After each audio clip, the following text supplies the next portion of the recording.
A lot of Indiana Jones, as opposed to visual effects, was really done with live-action set special effects, explosions and that sort of thing, that demanded a lot of very good and creative stunt work and special effects in terms of live-action effects. And we were able to take the level of stunt work and move it to a higher level than we had seen before in these kinds of films.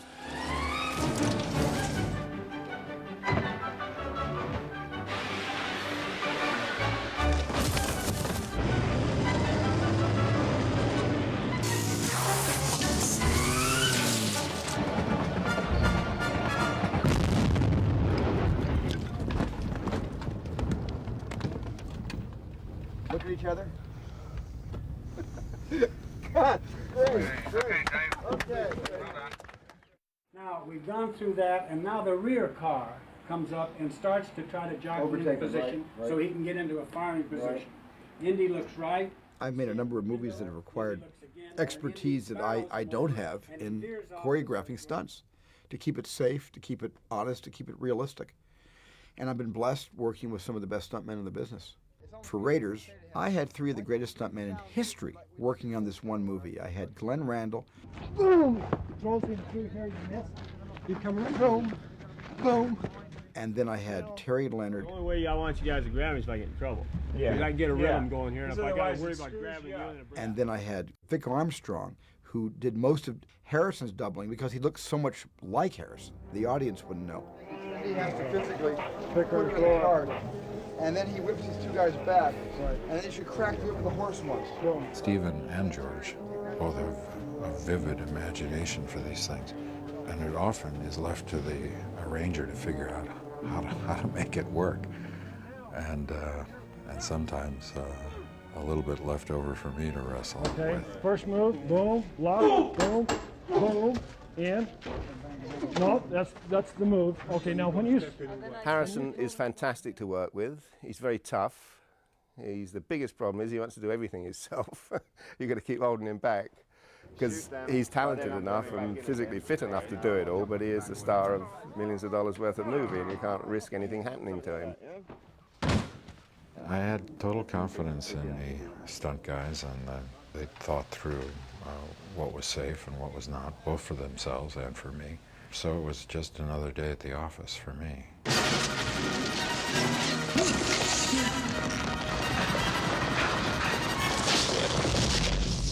The opening sequence of Raiders was broken up so much into studio location. So the studio stuff, they'd basically done most of that with a guy doubling Harrison called Martin Grace, a great friend of mine, stunt guy.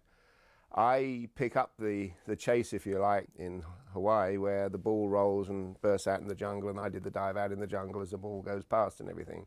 So it's basically shot by shot by shot, just broken down, working closely with Kit West, special effects guy. But it was all very controlled, but again, it's the vision of Stephen that made it look so real, so realistic.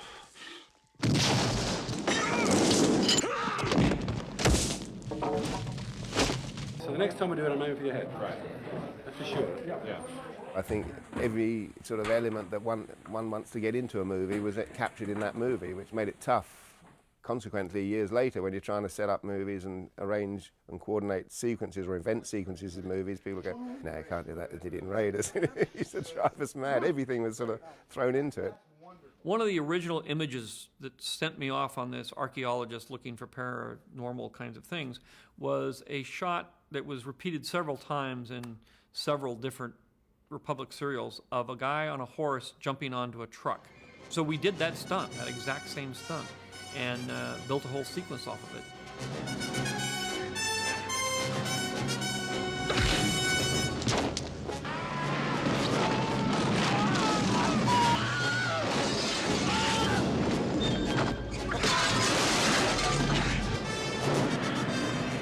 And the stunt under the truck is, again, a kind of time-worn stunt from the action-adventure serials from the 30s, and it would happen a lot in old westerns.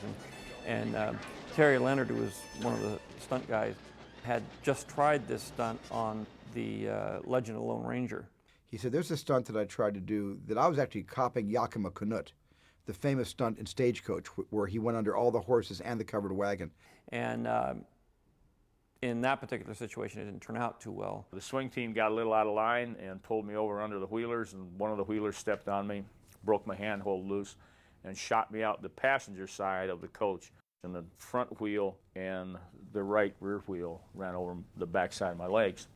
Needless to say, if I had come out of there head first and been hit in the head by one of those wheels, it would have been a little different story. And Terry said, this has been eating away at me for years. Is there any way you can add a stunt where I go under the truck and come back out the other side? So that whole stunt was Terry Leonard's idea. So I said, Glenn, you're driving the truck. I've got a lot of confidence in Glenn. I'd trust my life with him. And we didn't have room under the back, the third member, the gearbox, not literally the gearbox, but what they call the pumpkin on the back of that truck. If I laid under that truck, it hit me in the chin. So I had to get lower than that pumpkin. So they had a pick and shovel detail out there digging this trench so that thing would go right over my head. And I had clearance underneath the truck. Go in and go in, now back off, all right. There's a number of us that had our hand in the pie on Raiders, but I was lucky to get the one that everybody thought was the most dangerous. I said, you haven't seen anything till you see that coach deal. That hurt you? We could cheat and do it down here low and have Amrish actually drop him. My participation in the Temple of Doom was greater than Raiders, I would say, because I was on it from prep right the way through. But again, it was planning and plotting and coming up with gags that were original and trying to find ways of doing them that were different, because we had everything in Raiders. Now we've got to start and do a whole movie. It wasn't just coming up with one sequence. Obviously, most of it was written, but there's, you know, it's fine-tuning and polishing that goes on. I'd rather see a couple of blows on him that don't dent him, and just leave me there wondering what to do next. The first real stunt we did was coming out of the Obi-Wan Kenobi nightclub, crashing through the canopies and bouncing into the car. And we used a piece of equipment on that called a fan descender, which I'd invented a couple of years earlier, which controlled the descent of myself and Wendy, my wife, through the canopies. In fact, my wife, Wendy Leach, was the double for all the girls, Kate Capshaw and everybody, all through the Indiana Jones series. Good. Thank you, Wendy. We didn't know that. Come over here 2 inches. I've waited 6 weeks for this.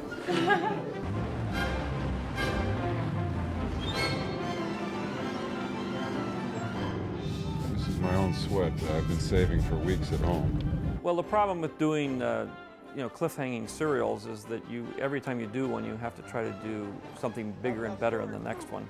So finally, when we got to the third film, Steven came up with this tank duel. There's a lot of different elements in that. It's a very long sequence, and each little piece of that sequence involves a lot of very intense stunt work that we had to pull off in order to make that whole thing work. On The Last Crusade, as it was on the Temple of Doom, I came in with weeks of prep, and then we did all that tank chase, shot all the tank chase, and the tank wouldn't go more than about 10, 12 miles an hour, so everything's under cranked to make it go fast. But of course you've got a galloping horse, so it was quite difficult to ride the horse and look as though you're going fast, but make him not go fast. Otherwise, you had 2 frames where you just pulled away from the tank too quickly. The horse is doing about 25 miles an hour, and the tank doing 12. Well, one of the things we did, Steven liked Pat Roach, who's a big stunt guy, huge guy, and so we used him a couple of times actually in Raiders of the Lost Ark. Pat Roach, he became a kind of tradition in the Indiana Jones movies to play multiple parts inside every picture.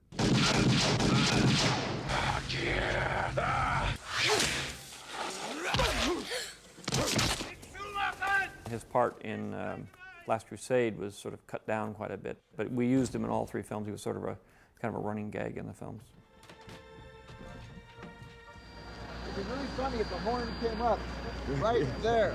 Whenever I look back and I think of stunts, I think of the Indiana Jones movies before anything else.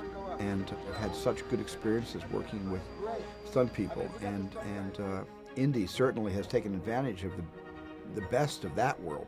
We're not in this business for fame. Stuntmen, we're journeymen. We carry a bag, and I go from this show to that show to that show, do the best job you can, and hopefully every once in a while you get involved with a classic piece. They really, really were enjoyable times, and everybody's still got great affection for each other, and I think we all feel we've been part of something really quite special in film history.